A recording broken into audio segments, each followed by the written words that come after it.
নবীজি বলছেন এই উপদেশ গ্রহণ করলে তোমরা আল্লাহর ওলি হতে পারবে। এবার বলেন আমরা আল্লাহর ওলি হতে চাই কে কি? সবাই আল্লাহর ওলি হতে চাই? সবাই? নবীজি নিজে বলছেন এই আমল করতে পারলে তুমি ওলি হবে। আচ্ছা আপনাদেরকে প্রশ্ন করি, বলেন তো আল্লাহর ওলি হওয়ার জন্য কে কি আমল করবেন? তাহাজ্জুদের নামাজ। কি বলেন আল্লাহর ওলি হওয়ার জন্য? তাহাজ্জুদের নামাজ। আল্লাহর ওলি হওয়ার জন্য আমরা শবে বরাতে মসজিদ ভরে ফেলি, শবে বরাতে মসজিদের জায়গা দেওয়া খুব কঠিন হয়ে যায়। কি জন্য? আল্লাহর ওলি হওয়ার জন্য, তাই না? শবে কদরে আল্লাহর ওলি হওয়ার জন্য মসজিদ ভরে যায়। জিকিরের মজলিস আপনারা যত মাহফিল করবেন, বাংলাদেশের মুসলমান আলহামদুলিল্লাহ ধর্মপ্রাণ, মাহফিলের প্যান্ডেল ভরে যায়। দান সদকা, রমজান মাসে প্রচুর দান সদকা করি, দান করি, সদকা করি। সব আল্লাহর ওলি মানে আল্লাহর বন্ধু, আল্লাহর ঘনিষ্ঠ। এগুলো আমরা কি জন্য করি? আল্লাহর ওলি হওয়ার জন্য, তাই না? কিন্তু নবীজি হাদিসে একটা আমল বলছেন, নবীজি বলছেন এই অনুযায়ী আমল করলে তুমি আল্লাহর ওলি হইবা। তো এই উপদেশটা পালন করতে পারবো তো? উপদেশটা কি বলে? আল্লাহ রাসূল বলেন ইত্তাকিল মাহারিম তাকুন আবাদান নাস। ও আবু হুরায়রা, তোমাকে আমি প্রথম যে উপদেশটা দিব সেটা হলো তুমি আল্লাহর ওলি হতে পারবে। তবে শর্ত হলো ইত্তাকিল মাহারিম। ওলি হওয়ার জন্য তাহাজ্জুদ পড়া শর্ত নয়, ওলি হওয়ার জন্য সারা রাত নফল পড়া শর্ত নয়, ওলি হওয়ার জন্য সারা রাত জিকির করা শর্ত নয়। ওলি হওয়ার জন্য শর্ত হলো আবু হুরায়রা তুমি একটা আমল করবে, সেটা হলো তুমি সমস্ত পাপের কাজগুলা ছেড়ে দিবে। সুবহানাল্লাহ। পাপের কাজ ছাড়ো, আল্লাহর ওলি। পাপের কাজ ছাড়তে হবে আল্লাহর ভয়ে। আরে ভাই তাহাজ্জুদ তো আমার মনে চাইলে পড়লাম, জুব্বা মনে চাইলে পড়লাম। কেউ যদি শার্ট পরে তার কি গুনাহ হবে? যে শার্ট পরলো, আমার জুব্বা আমি পড়লাম আলহামদুলিল্লাহ ভালো, পাগড়ি পরলাম, এটা আমি অতিরিক্ত সওয়াব পাবো। পাগড়ি পরলাম, পাগড়ির সুন্নত আদায় হলো, এটা মনে চাইলে পড়লাম। কিন্তু পরীক্ষাটা কখন আসে? আমার সামনে হারামের পাপের সুযোগ আসছে, তখন পরীক্ষা হয় কে আল্লাহর ওলি। একটা সিগনেচার করলেই কয়েক লাখ টাকা, এই জায়গায় পরীক্ষা হবে আল্লাহর ওলিটা কি। এখন যদি আমি একটা কলমের খোঁচা মারি, বাস কয়েক লাখ আমার পকেটে ঢুকে গেল। এটা হলো আসল পরীক্ষা। পাপের সুযোগ আসলে আপনি পাপ থেকে বাঁচতে পারেন কিনা, যদি বাঁচতে পারেন আপনি আল্লাহর ওলি। আপনি গ্যারান্টি, রসুলের গ্যারান্টি, আপনার গায়ে জুব্বা না থাকুক, মাথায় পাগড়ি না থাকুক, হাতে তসবিহ না থাকুক, কিন্তু আপনি যদি পাপ থেকে বাঁচতে পারেন, বিশ্বনবী জনাবে মুহাম্মদুর রাসূলুল্লাহ সাল্লাল্লাহু আলাইহি ওয়াসাল্লাম তিনি বলছেন তুমি আল্লাহর ওলি। সিরাজাম মুনীরা। أما بعد فقد قال الله تعالى في كلامه المجيد وفرقانه الحميد أعوذ بالله من الشيطان الرجيم بسم الله الرحمن الرحيم يا أيها الذين آمنوا اتقوا الله حق تقاته ولا تموتن إلا وأنتم مسلمون. وعن أبي هريرة رضي الله عنه قال قال رسول الله صلى الله عليه وسلم اتق المحارم تكن أعبد الناس أو كما قال عليه الصلاة والسلام. وقال تعالى في شان حبيبه إن الله وملائكته يصلون على النبي يا أيها الذين آمنوا صلوا عليه وسلموا تسليما. সকলে মুহাব্বতের সাথে দরুদ ইব্রাহিম পাঠ করি। اللهم صل على محمد وعلى آل محمد كما صليت على إبراهيم وعلى آل إبراهيم إنك حميد مجيد. اللهم بارك على محمد وعلى آل محمد كما باركت على إبراهيم وعلى آل إبراهيم إنك حميد مجيد بلغ العلا بكماله كشف الدجى بجماله حسنت جميع خصاله صلوا عليه وآله यहाँ हम सब मुसाफिर हैं वही आखिर ठिकाना कोई आगे रवाना है कोई पीछे रवाना बलगल उला बिकमालिही कशफत दुजा बिजमालिही हसनत जमीउ खिसालिही सल्लू अलैहि व आलिही रहे मेरे मस्कन हवाली काबा बने मेरे मदफन दियारे मदीना बलगल उला बिकमालिही कशफत दुजा बिजमालिही हसनत जमीउ खिसालिही सल्लू अलैहि व आलिही। নজরগঞ্জ এলাকাবাসীর উদ্যোগে আয়োজিত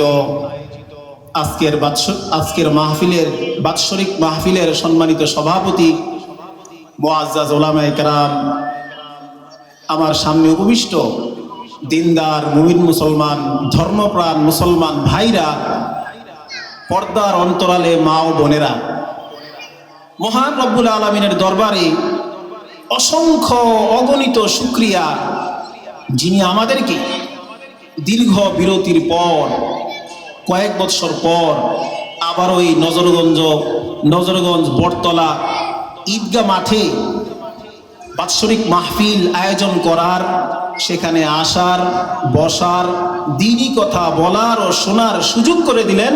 এই জন্য মহান রবের দরবারে আমরা সকলেই সর্বপ্রথম শুকরিয়া আদায় করি, প্রাণ খুলে একবার সকলেই বলি আলহামদুলিল্লাহ। সম্মানিত হাজরিন, যে মজলিসের মধ্যে আমরা বসছি, হাদিসের ভাষা এটা হলো জান্নাতের বাগান।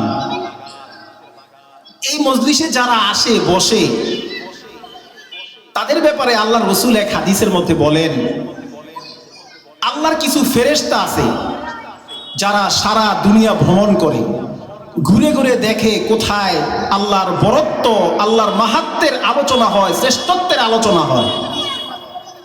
ঘুরতে ঘুরতে ঘুরতে ঘুরতে যেখানে পেয়ে যায় দ্বীনি মজলিস, ওয়াজের মাহফিল, যেখানে আল্লাহর কথা আলোচিত হয়, কোরআনের কথা আলোচিত হয়, পরকালের কথা আলোচিত হয়, একজন আরেকজনের খবর দেয় যে আসো নজরগঞ্জ বটতলা, আজকে কোরআন হাদিসের আলোচনা হবে, ওলামায়ে কেরাম এখানে আসবেন, কোরআনের কথা হবে, এখানে আসো। তখন অন্যান্য ফেরেশতারা এই মজলিসে চলে আসে। সুবহানাল্লাহ।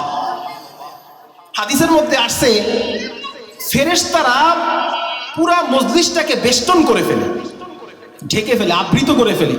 এভাবে চলতে চলতে একেবারে আসমান পর্যন্ত পৌঁছে যায়। সুবহানাল্লাহ। মানে এক ফেরেশতা, তার উপরে আরো ফেরেশতা, তার উপরে আরো ফেরেশতা, এভাবে যেতে যেতে দুনিয়ার আকাশ পর্যন্ত চলে যায়।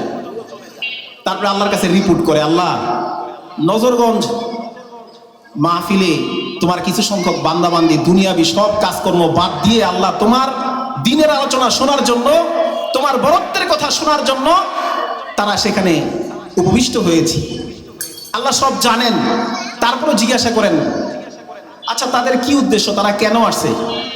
ইসাব্বিহুনাক ইউকাদ্দিসুনাক, আল্লাহ তারা তোমার তাসবিহ, তারা তোমার পবিত্রতা গুণগান গাওয়ার জন্য তারা এখানে উপস্থিত হয়েছে।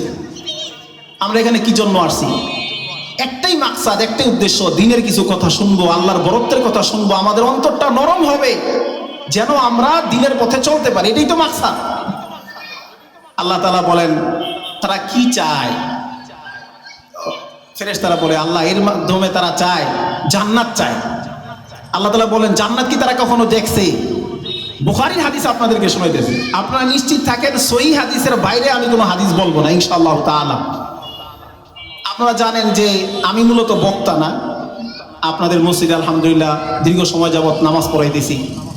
আমি আপনাদের মনটা তৈরি করতেছি যেন যারা উলামায়ে কেরাম বড় বড় মেহমান আসবেন তাদের কথাগুলো যেন আমরা ভালোভাবে শুনতে পারি। তো আমি সংক্ষেপে মাগরিবের আগ পর্যন্ত দুই একটা কথা বলবো। তো এই হাদিসের মধ্যে তখন আল্লাহ বলেন তারা কি চায়? ফেরেশতারা বলে জান্নাত চায়। আল্লাহ বলেন জান্নাত কি তারা কখনো দেখছে?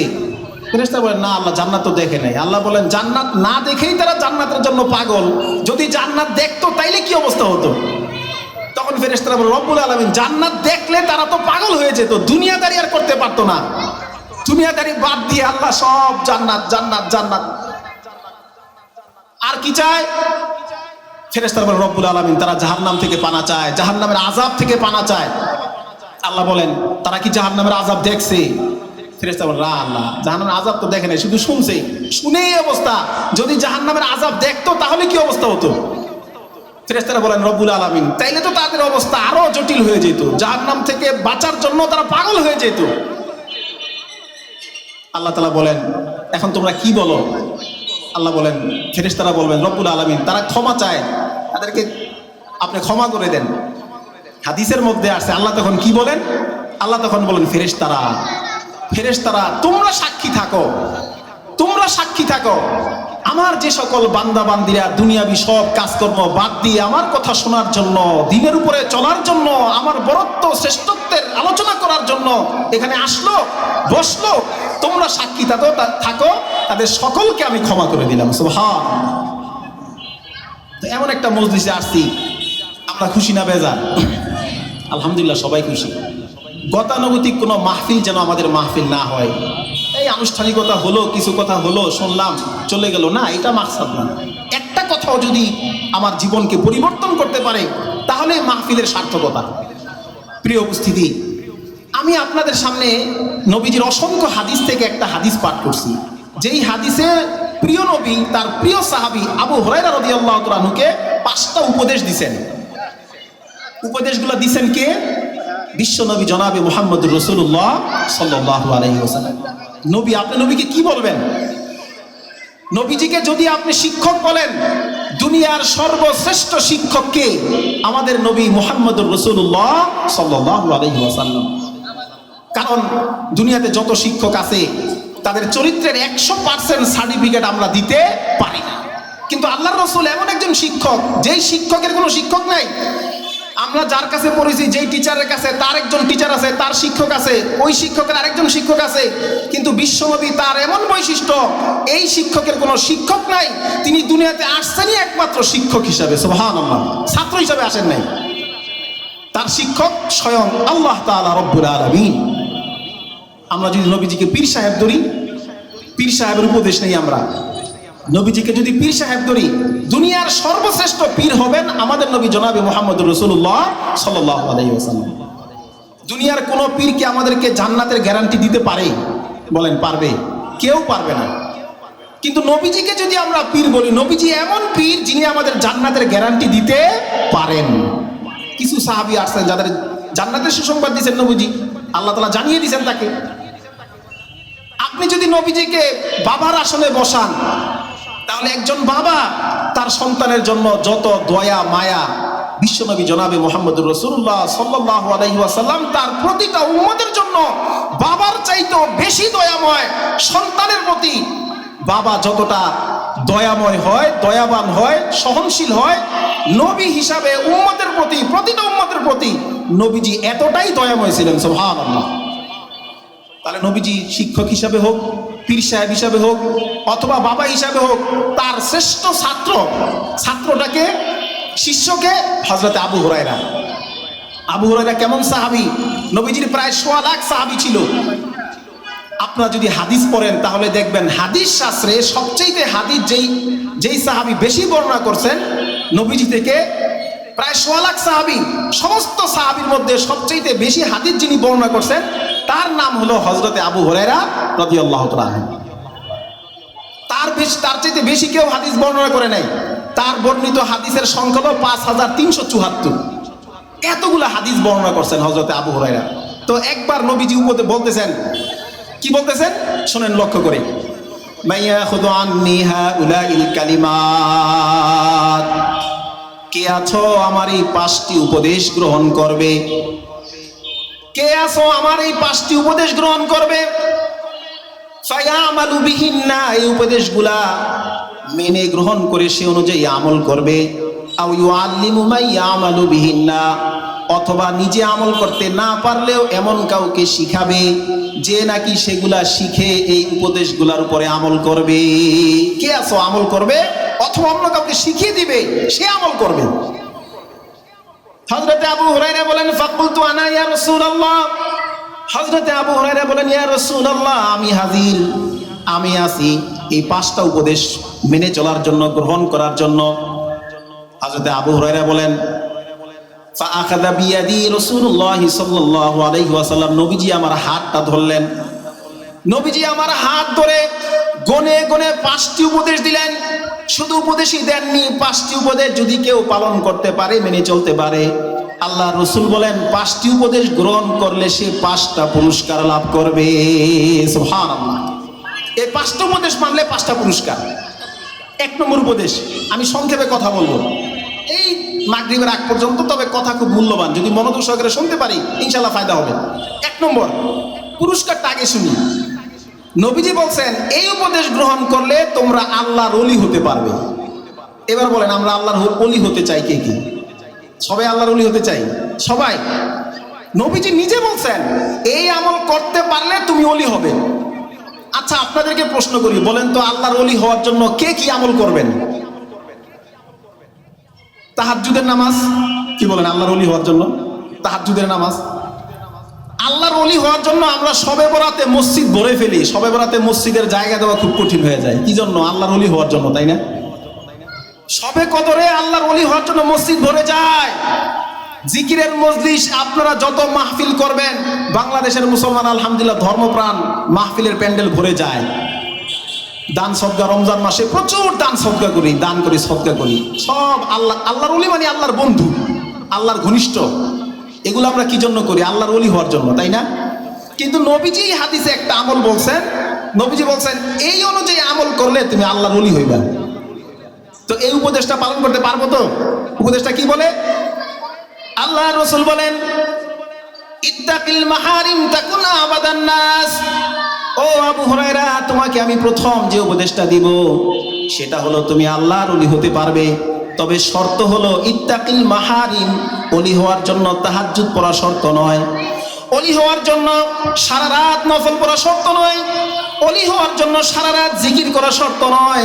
ওলি হওয়ার জন্য শর্ত হলো আবু হুরায়রা তুমি একটা আমল করবে, সেটা হলো তুমি সমস্ত পাপের কাজগুলা ছেড়ে দিবে। সুবহানাল্লাহ। পাপের কাজ ছাড়ো, আল্লাহর ওলি। পাপের কাজ ছাড়তে হবে আল্লাহর ভয়ে। আরে ভাই তাহাজ্জুদ তো আমার মনে চাইলে পড়লাম, জুব্বা মনে চাইলে পড়লাম। কেউ যদি শার্ট পরে তার কি গুনাহ হবে? যে শার্ট পরলো, আমার জুব্বা আমি পড়লাম আলহামদুলিল্লাহ ভালো, পাগড়ি পরলাম, এটা আমি অতিরিক্ত সওয়াব পাবো। পাগড়ি পরলাম, পাগড়ির সুন্নত আদায় হলো, এটা মনে চাইলে পড়লাম। কিন্তু পরীক্ষাটা কখন আসে? আমার সামনে হারামের পাপের সুযোগ আসছে, তখন পরীক্ষা হয় কে আল্লাহর ওলি। একটা সিগনেচার করলেই কয়েক লাখ টাকা, এই জায়গায় পরীক্ষা হবে আল্লাহর ওলিটা কি। এখন যদি আমি একটা কলমের খোঁচা মারি, বাস কয়েক লাখ আমার পকেটে ঢুকে গেল। এটা হলো আসল পরীক্ষা। পাপের সুযোগ আসলে আপনি পাপ থেকে বাঁচতে পারেন কিনা, যদি বাঁচতে পারেন আপনি আল্লাহর ওলি। আপনি গ্যারান্টি, রসুলের গ্যারান্টি, আপনার গায়ে জুব্বা না থাকুক, মাথায় পাগড়ি না থাকুক, হাতে তসবিহ না থাকুক, কিন্তু আপনি যদি পাপ থেকে বাঁচতে পারেন, বিশ্বনবী জনাবে মুহাম্মদ রাসূলুল্লাহ সাল্লাল্লাহু আলাইহি ওয়াসাল্লাম তিনি বলছেন তুমি আল্লাহর ওলি। পাপের মুহূর্তে একটা ঘটনা আপনাদেরকে শোনাই, সহিহ হাদিসের মধ্যে আছে। নবীজি 3 ব্যক্তির ঘটনা বলছে, এটা আমরা হয়তো অনেকে শুনছি। 3 জন লোক একবার ঘুরতে গেছে। আমরা ঘুরতে যাই না, অনেকেই ঘুরতে যাই। তো পাহাড়ের পাশ দিয়া হাইটা যাইতেছি, ঘুরতে ঘুরতে ঘুরতে ঘুরতে রাত হয়ে গেছে। তো এক গুহায় আশ্রয় নিয়েছে 3 জন। গুহায় যখন ঢুকছে, ঢোকার পরেই গুহার মধ্যে এত বড় এক, গুহার মুখে বিশাল বড় এক পাথর খণ্ড এসে আটকা পড়ে গেছে। গুহার মুখটা বন্ধ হয়ে গেছে। এখন মানুষের কি শক্তি আছে? এই যে একটা বাচ্চা, 2 বছরের শিশু বাচ্চা এই যে পড়লো, তারপরে কত কষ্ট করে বের করলো, বাচ্চাটা মারা গেছে। এরকম অনেক সব ম্যান হলে পড়ে যায়, ট্রেনে পড়ে যায়, পাওয়া মুশকিল হয়ে যায়। তো এর আটকা পড়ছে 3 বন্ধু। বলে আল্লাহ আমাদের তো বাঁচার সুযোগ নাই। তখন তার মোবাইলের যুগ না যে বলবে আমরা প্রশাসনের আমরা তো আটকা পড়ছি এই পাহাড়ের গুহার ভিতরে, এই যুগ তো নাই। আমাদের বাঁচানোর মালিক একমাত্র কে?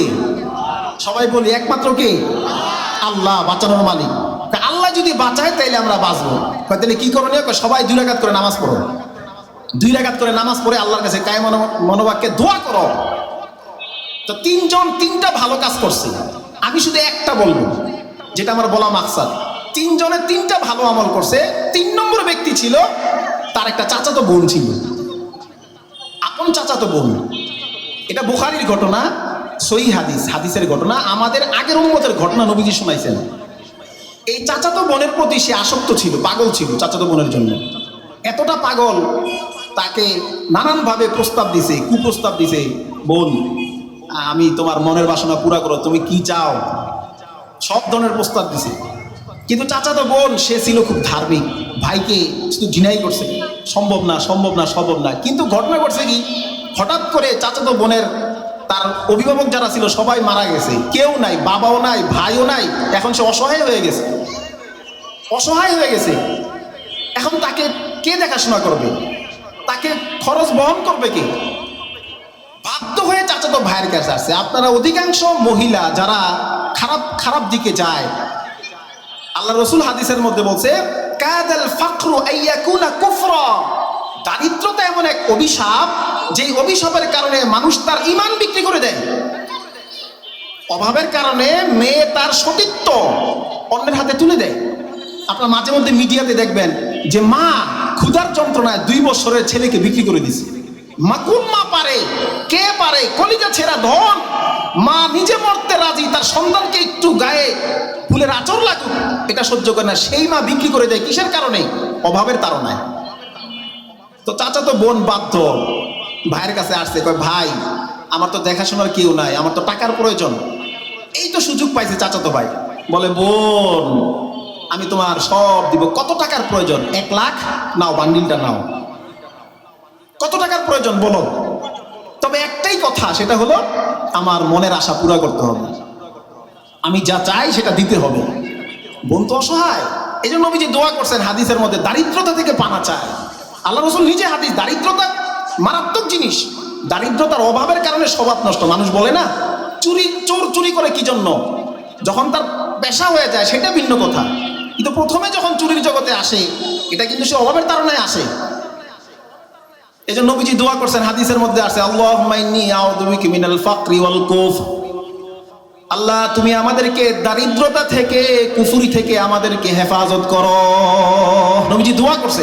অভাবের তাড়নায় মানুষ তার সতীত্ব বিক্রি করে দেয়। এবার চাচাতো ভাইকে বলল যে ঠিক আছে ভাই, তোমার যা মনে চায়, আমার টাকার প্রয়োজন। হাদিসের মধ্যে আছে চাচাতো ভাই বোন তারা একেবারে জিনা করার জন্য পুরা প্রস্তুত হয়ে গেছে, কিন্তু মেয়ের সতীত্ব জীবনের সবচেয়ে বড় সম্পদ। অসহায়, কেউ নাই, মা নাই, বাবা নাই, ভাই নাই, বোন নাই। অসহায় হয়ে একটা মেয়ে একটা ছেলের কাছে তার সতীত্ব সম্ভ্রমকে তুলে দিতেছে, ভিতরটা ফেটে যাইতেছে। চাচাতো বোন দেখে কেউ নাই, এখানে আছে এই রুমের মধ্যে একমাত্র তার ভাই, যে হায়নার মতো ঝাঁপিয়ে পড়বে, তার সতীত্বটাকে নষ্ট করে দিবে। চাচাতো বোনের মুখ দিয়ে বেরিয়ে আসলো ইত্তাকিল্লাহ, ভাই তুমি আল্লাহকে ভয় করো, ভাই আল্লাহর ভয়ে তুমি এই পাপ কাজ থেকে বিরত থাকো।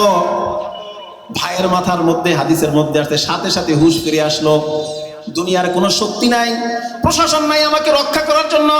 আমি চাইলেই পারে একটা মেয়ের উপরে ঝাঁপিয়ে পড়তে, দুনিয়ার কোনো শক্তি হয়তো না দেখতে পারে, কিন্তু মহান রব্বুল আলামিন তিনি তো আমাকে দেখতেছেন, তার কাছে তো আমাকে জবাবদিহি করতে হবে। হাদিসের মধ্যে আসছে আল্লাহর কথা যখন শুনছে সঙ্গে সঙ্গে চাচাতো ভাই তার বোন থেকে সরে আসছে। সুবহানাল্লাহ। এটা হলো পরীক্ষা। আপনি জিনার সুযোগ পেলেন, আপনি আপনি বাঁচতে পারলেন কিনা? আপনি ঘুষ খাওয়ার সুযোগ পেলেন, সুদ খাওয়ার সুযোগ পেলেন, অন্যের সম্পদ আত্মসাৎ করার সুযোগ পেলেন, আপনি বাঁচতে পারলেন কিনা? এইটা হলো আল্লাহর ওলি হওয়ার মানদণ্ড। নফল নামাজ তো ওলি হওয়ার মানদণ্ড না, নফল রোজা ওলি হওয়ার মানদণ্ড না। আপনার মর্যাদা বাড়বে, আপনি নফল করুন, রোজা রাখুন, আপনার মর্যাদা বাড়বে। কিন্তু আমি নফল নামাজও পড়লাম, আবার পাপের সাথে জড়িত, সুদ খেলাম, ঘুষ খেলাম, অন্যের মাল আত্মসাৎ করলাম, আল্লাহর রসুলের ভাষায় ওলি না। হাদিসের মধ্যে আসছে, ওই যুবক দোয়া করতেছে, রব্বুল আলামিন, জীবনে আমি একটি ভালো আমল করেছিলাম তোমার জন্য, আল্লাহ এই ভালো আমলের উসিলায় আমাদেরকে তুমি এই পাহাড়ের গুহা থেকে রক্ষা করো। আল্লাহ তাআলা যখনই ওই যুবক এই দোয়া করেছে, হাদিসের মধ্যে আসছে, আল্লাহ তাআলা সঙ্গে সঙ্গে পাহাড়ের মুখ থেকে, ওই গুহার মুখ থেকে পাথরটা সরিয়ে দিলেন, তিনও যুবককেই আল্লাহ তাআলা মুক্ত করে দিলেন। সুবহান। এইটা হলো পরীক্ষা। ইউসুফ জুলেখার, ইউসুফ আলাইহিস সালাম, লম্বা ঘটনা, সময় তো নাই, বলেন তো পরীক্ষাটা কোথায়? জুলেখা ইউসুফ আলাইহিস সালামের জন্য পাগল। রানী যদি আমাকে পাগল করে ফেলে, যে রানী, সম্রাজ্ঞী, সে যদি পাগল হয়, মিশরের মন্ত্রী, মিশর বিশ্বের ঐতিহ্যবাহী একটি দেশ, মিশর, তাদের আলাদা ঐতিহ্য আছে। মিশরের নারীদের আলাদা বৈশিষ্ট্য আছে। মিশরের মন্ত্রী, তার স্ত্রী ইউসুফ আলাইহিস সালামের জন্য পাগল। এই সুযোগ খুঁজতেছে, একটা পর্যায়ে সুযোগ একদিন পাওয়ার সাথে দরজা লক, 7টা দরজা লক করছে। কোরআনে আসছে, সূরা ইউসুফ আলাইহিস সালামের একটা সূরাই আল্লাহ নাজিল করছেন, 7টা দরজা লক করে দিয়েছে। 1 2 3 4 5 6 7, একেবারে ভিতরে কেউ নাই। তাও আবার রানী, সম্রাজ্ঞী, সব প্রস্তুত। ইউসুফ আলাইহিস সালাম ঝাঁপিয়ে পড়বেন, তার যে পবিত্রতা নষ্ট হয়ে যাবে। কিন্তু কি বলছেন? মাআদাল্লাহ ইন্নাহু রাব্বি আহসানা মাসওয়ায়। দুনিয়ার কোন শক্তি হয়তো আমাকে না দেখতে পারে, দুনিয়ার কোন মানুষ আমাকে না দেখতে পারে, দুনিয়ার সব চোখকে আমি ফাঁকি দিতে পারি, সম্রাজ্ঞী হওয়ার কারণে, রানী হওয়ার কারণে আমাকে কেউ ধরবে না। কিন্তু ধরার জন্য একজন আছেন, তিনি হলেন কে? তিনি হলেন আল্লাহ। পাপের সুযোগ পেয়েও আপনি যদি পাপ থেকে বাঁচতে পারেন, তাহলে আপনি আল্লাহর ওলি। এটা হলো আল্লাহর ওলি, এটা হলো আসল পরীক্ষা। প্রিয় হাজরিন, তাহলে আমি যেটা বলতে চাই সেটা হলো, আল্লাহর রাসূল একটা উপদেশ দিয়েছেন, তুমি পাপ থেকে বাঁচো। তোমার নফল নামাজ, নফল রোজা, নফল জিকির আজগার, পোশাক পরিচ্ছদ, এগুলা কম হলেও কিন্তু তুমি যদি পাপ থেকে বাঁচতে পারো, তাকুন আবাদান নাস, তুমি দুনিয়াতে সবচেয়ে বড় আল্লাহর ওলি, আবেদ, বুজুর্গ হয়ে যাবে। সুবহানাল্লাহ।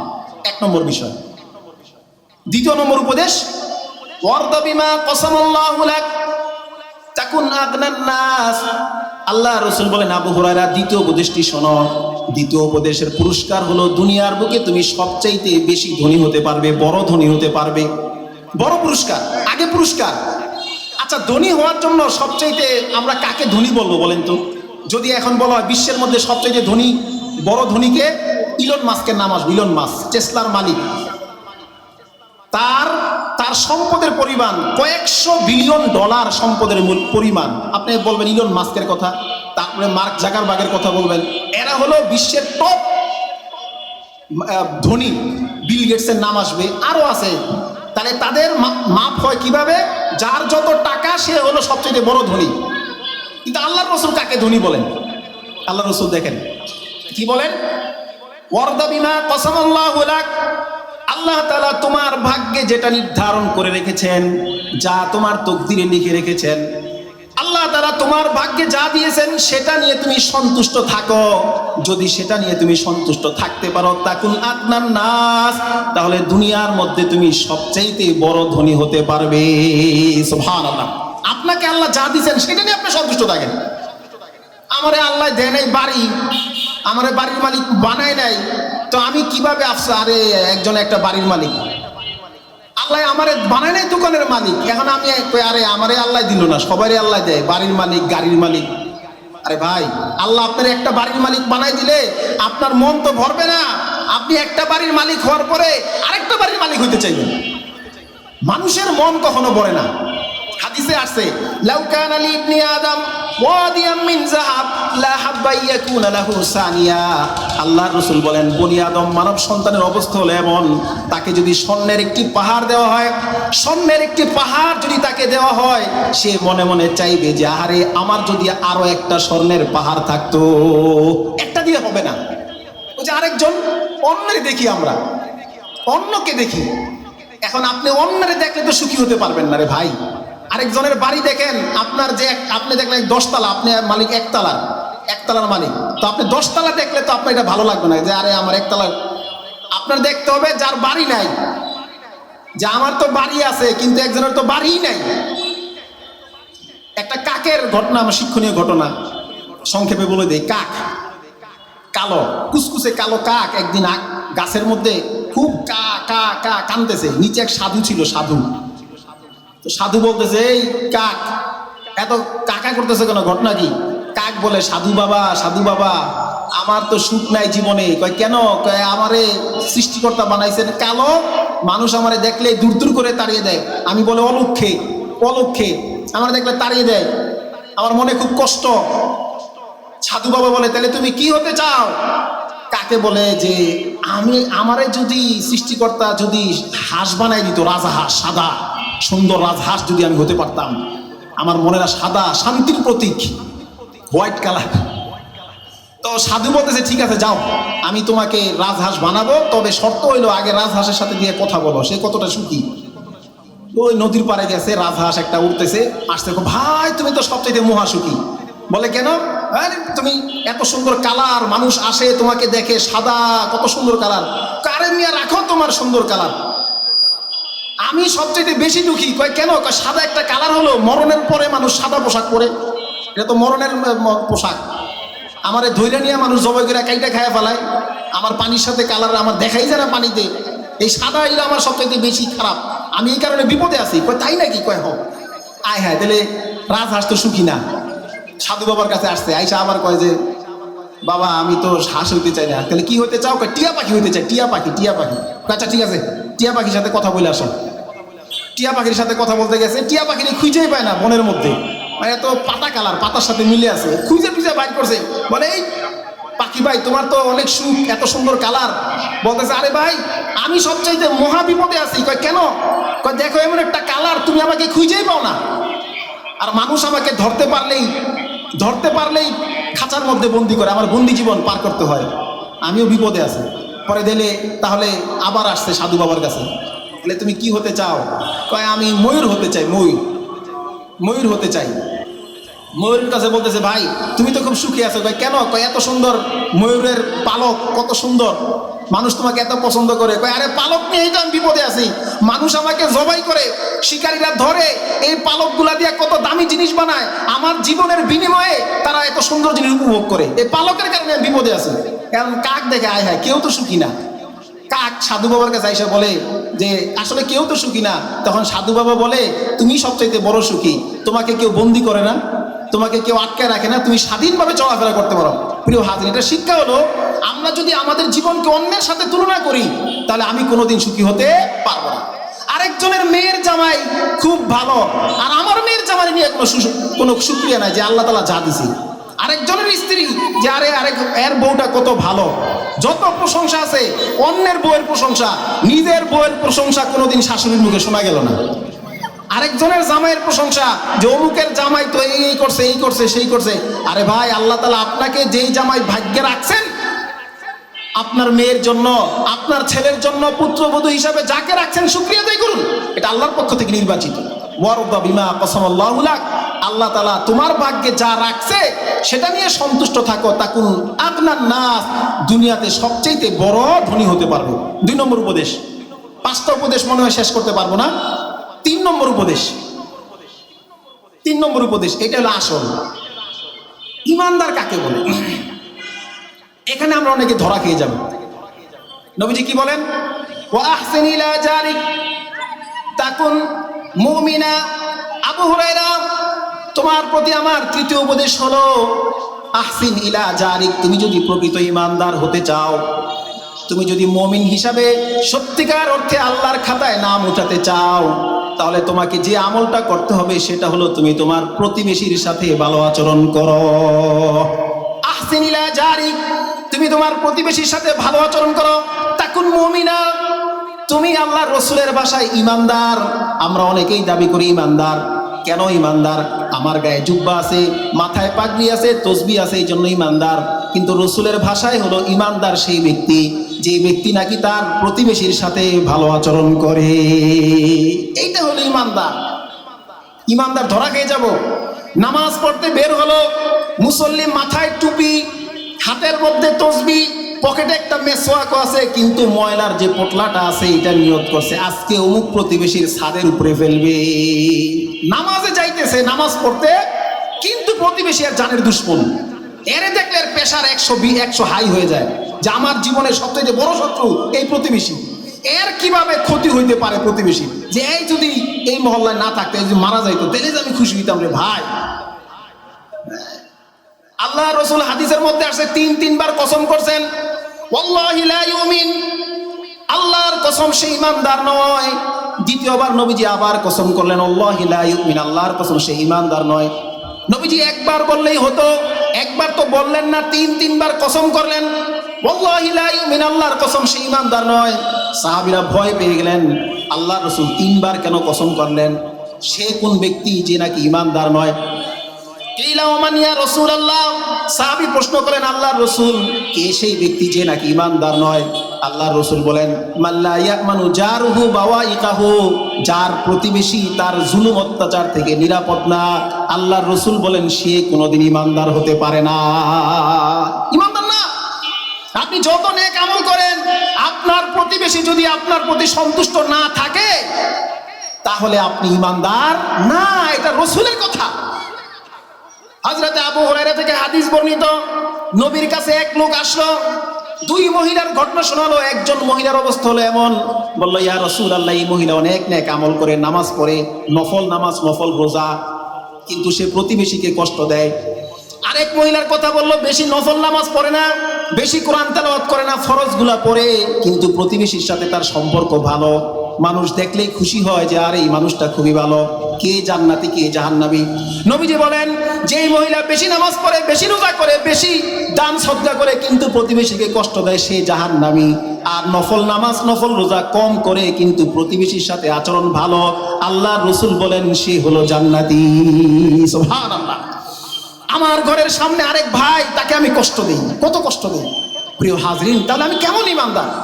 এই জন্য আল্লাহর রাসূল বলেন, আহসিন ইলা জারিক তাকুন মুমিনা, প্রতিবেশীর সাথে ভালো আচরণ করো, তুমি ইমানদার হতে পারবে।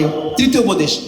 4 নম্বর উপদেশ আল্লাহর রাসূল বলেন, ধারাবাহিকভাবে আল্লাহর রাসূল তার প্রিয় সাহাবীকে 4টি উপদেশ দিলেন, তার মধ্যে প্রথম 3টি উপদেশ। আর 4 নম্বরে বলেন, ওয়া আহিব্বা লিনাফসিক মা তুহিব্বু লিআখিক, ওয়া আহিব্বা লিআখিক, তোমার মুমিন ভাইয়ের জন্য সেটাই তুমি পছন্দ করবে যা তুমি নিজের জন্য পছন্দ করবে। আরেকজনের জন্য, আমার জন্য যেটা পছন্দ করি। সময় খুব সংক্ষেপ, 5টা উপদেশ ছিল, আমি শুধু অর্থটা বলে দিই হাদিসের, আজানের সময় হয়ে গেছে। তো আল্লাহর রাসূল 4 নম্বর উপদেশ দিলেন যে অপর ভাইয়ের জন্য সেটাই পছন্দ করবা, তোমার নিজের জন্য যেটা পছন্দ করো। এখন আমি চাই আরেকজনের ছেলে, আমার ছেলেটা খুব ভালো পজিশনে যাক, কিন্তু আরেকজনের ছেলে ভালো পজিশনে যাক, এটা আমি চাই না। তাহলে কেমন ইমানদার? আরেকজনের মেয়ে ভালো জায়গায় বিয়ে হোক, এটা আমি সহ্য করতে পারি না, মেয়ের বিয়ের প্রস্তাব আসছে আমি নষ্ট করে দিই। সমাজে কিছু এমন মানুষ আছে, নিজের মেয়ের জন্য ভালো জামাই চাই, পাত্র চাই, কিন্তু আরেকজনের জন্য আমি বদনাম করি। আল্লাহ রাসূল বলেন, তোমার জন্য যেটা পছন্দ করো সেটা তুমি অপর ভাইয়ের জন্য পছন্দ করবে, তাকুন মুসলিমা, তাইলে তুমি আসল মুসলমান। 4 নম্বর। 5 নম্বর এবং সর্বশেষ আল্লাহ রাসূল বলেন, ওয়ালা তুকসিরিদ দহিক, ও আবু হুরায়রা, দুনিয়াতে চলতে হলে অনেক সময় ভালো অবস্থা আসবে, খারাপ অবস্থা আসবে, মনে রেখো, লা তুকসিরিদ দহিক, বেশিক্ষণ তুমি হাসবে না, খুব বেশি হাসবে না। ফাইন্না কাসরাতাদ দহিক তুমিতুল কলব, কারণ বেশি হাসি অন্তর মরে যাওয়ার কারণ। বেশি হাসলে অন্তর মরে যায়। এখন আপনারা বলবেন যে বিজ্ঞান তো বলে হাসার জন্য। আমি একদিন রমনার একটা হসপিটালে গেছিলাম, রমনার ভিতরে দেখি কিছু মানুষ জমায়েত হয়ে সমাজে হা হা হা হাসতেছে, হা হা এরকম হাসতেছে। পরে জিজ্ঞেস করলাম যে ডাক্তারে বলছে হাসলে নাকি হার্ট ভালো থাকে, হার্ট ভালো থাকে। আপনার মানসিক। প্রিয় হাজরিন, এটা সাংঘর্ষিক না, আপনি হাসবেন, মনমরা করে থাকবেন না, তবে হাসিটা যেন বেশি না হয়। আমার যেন কান্নার পরিমাণও থাকে, তাহাজ্জুদে যেন আমি একটু কাঁদি, চোখের পানি যেন আল্লাহর কাছে ফেলি। বেশি হাসলে অন্তর মরে যায়। আমরা হাসিও বেশি, আবার ডিপ্রেশনে ভুগি বেশি। বর্তমান সবাই মানুষ মানসিক চাপ। প্রিয় হাজরিন, এই জন্য আল্লাহ রসুল তার প্রিয় সাহাবীকে 5টি উপদেশ দিলেন।